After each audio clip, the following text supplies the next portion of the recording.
He who possess most must be most afraid of loss.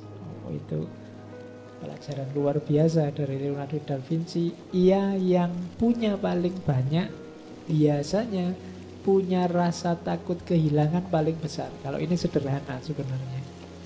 Kalau yang kamu miliki banyak, takut kehilanganmu pasti lebih besar. Ini nasihat buat kita. Hidup kita jangan tergantung pada kepemilikan. Kalau hidupmu tergantung pada kepemilikan, maka hidupmu akan diwarnai oleh rasa takut kehilangan. Jadi, kita kan sering menghubungkan diri kita dengan sesuatu di luar diri kita dengan kata-kata memiliki atau kata-kata punya. Aku sekarang punya pacar loh. Nah, itu alamat kamu akan berhadapan dengan ketakutan kehilangan pacar. Yang tidak punya pacar tidak punya ketakutan kehilangan pacar. Salahnya di mana? Salahnya di relasi yang kamu sambungkan dengan pacarmu tadi loh. Salahmu sendiri pakai kata-kata punya, pakai kata-kata memiliki. Wong sudah bolak-balik dibilangin pacaran itu tidak mesti memiliki.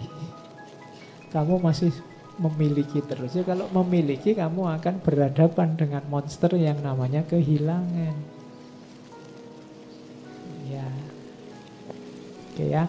Ya tergantung strategimu lah gimana caranya kalimatnya biar tidak punya atau memiliki. Aku sekarang apa ya? Yang tidak punya gitu loh. Aku sekarang ada pacarnya loh. Ada pacarnya. Oke, ya pokoknya jangan dianggap memiliki lah. Emangnya pacarmu itu milikmu kan tidak? Ya kalian sedang saling membantu berdua, bertukar fungsi, bertukar manfaat. Tapi jangan poses. Harta juga begitu. Aku sekarang punya laptop. Ini laptop milikku loh. Ya sudah, kamu akan berhadapan dengan pada saatnya kamu akan kehilangan laptopmu. Oke. Sehingga kalau laptopmu error, rusak, kamu sedihnya luar biasa karena ini kemarin milikmu. Itu yang agama menasihati kita, wanti-wanti jangan tergantung apapun selain Allah. Karena pasti kamu akan takut dan akhirnya kecewa. Karena semua yang selain Allah pasti akan meninggalkanmu, jenisnya apapun. Jadi kalau ingin hidup tenang, kurangi keterikatan dengan apapun. Harta, keluarga, anak, istri, dan lain-lain. Bukan berarti nggak boleh dekat, nggak. Yang melarang dekat siapa? Jangan terikat. Terikat itu nama lainnya tergantung. Biasanya mengujinya dengan kalimat kalau tidak. Kalau tidak kamu, aku enggak. Kalau tidak ada kamu, hidupnya gelap. Kalau tidak laptop ini, aku enggak bisa kerja. Kalau enggak ngerokok, pikiranku bunek. Itu ciri-ciri ketergantungan. Begitu ada kata-kata kalau tidak, berarti kamu tergantung. Ada poses di situ dan punya potensi kamu kecewa dan kehilangan. Kecewa, kehilangan, rasa takut, kumpul semua di situ. Dinasehati oleh Leonardo da Vinci, he who possess most must be most afraid of loss. Maka yang paling gelisah dengan kehilangan, kalau harta ya orang kaya. Orang yang lebih kaya dia lebih takut kehilangan. Sementara yang lebih tidak punya apa-apa, takutnya lebih sedikit, mau takut kehilangan apa, mau tidak punya apa-apa. Logikanya sesederhana itu. Makanya jangan mudah tergantung. Terus yang kedua ini, he who think little errs much. Ini kebalikannya. Selama ini kan kamu merasa bahwa kalau banyak mikir banyak salahnya. Ndah, katanya Leonardo kebalik. Justru kalau kamu jarang mikir, kamu akan sering salah. Kenapa? Kamu tidak terlatih berpikir. Jadi justru tidak apa-apa kamu berpikir keliru ya nanti diperbaiki, berpikir salah ya nanti diluruskan, dibenarkan. Berpikirlah terus, tidak masalah. Lama-lama kamu bisa terlatih berpikir kritis, berpikir benar, berpikir lurus. Kalau kamu jarang berpikir, akal otaknya jarang digunakan, ya masih mudah tersesat dalam berpikir. Jadi jangan takut berpikir. Nanti kan banyak mikir, banyak kelirunya. Iya, tapi setelah keliru akan ada perbaikan. Tapi kalau kamu tidak pernah mikir, kamu tidak tahu salahmu di mana. Begitu saatnya kamu mikir, kamu akan salah.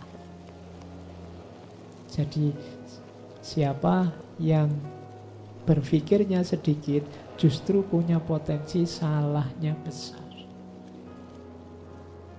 Jadi tidak usah takut berpikir. Berpikir saja. Berpikir itu fasilitas yang diberikan oleh Allah dan luar biasa. Berpikir itu punya ciri kebebasan yang hakiki. Tidak ada orang yang bisa dihalangi saat dia berpikir. Kalau fisikmu bisa dihalangi, bisa dipenjara, bisa dicegah, tapi kalau pikiran tidak. Kamu ingin apapun, kamu punya maksud apapun, kamu menggambarkan, menjelaskan apapun, kalau itu adegannya dalam pikiran, tidak masalah. Di situ ada kebebasan. Maka berpikirlah. Kemudian ada lagi, nah gandengannya mikir, itu ngomong. He who truly knows has no occasion to solve. Dia, siapapun yang sudah tahu dengan pasti, biasanya tidak ada lagi kesempatan untuk teriak-teriak. Orang yang masih ribut dengan kebenarannya, biasanya dia masih belum terlalu yakin dengan kebenarannya. Orang yang masih sibuk ingin menunjukkan salahnya orang lain, biasanya itu dilakukan dalam rangka menegaskan benarnya dirinya. Kalau dia masih butuh ingin menegaskan benarnya dirinya, sebenarnya dia belum terlalu yakin dengan kebenarannya sendiri. Jadi he who truly knows has no occasion to solve. Kalau kamu sudah tahu kebenaran, biasanya kamu tenang, tidak ribut.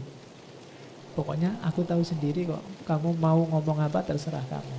Aku sudah ngerti yang sejati. Tapi kalau kamu masih ribut, masih pingin tahu salahnya orang lain di mana, karena yang benar itu aku, biasanya kamu masih butuh justifikasi dari kebenaranmu yang terletak dalam salahnya orang lain.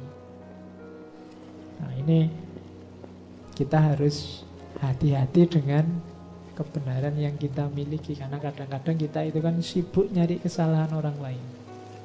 Itu sebenarnya ciri bahwa kita belum terlalu yakin dengan kebenaran kita sendiri.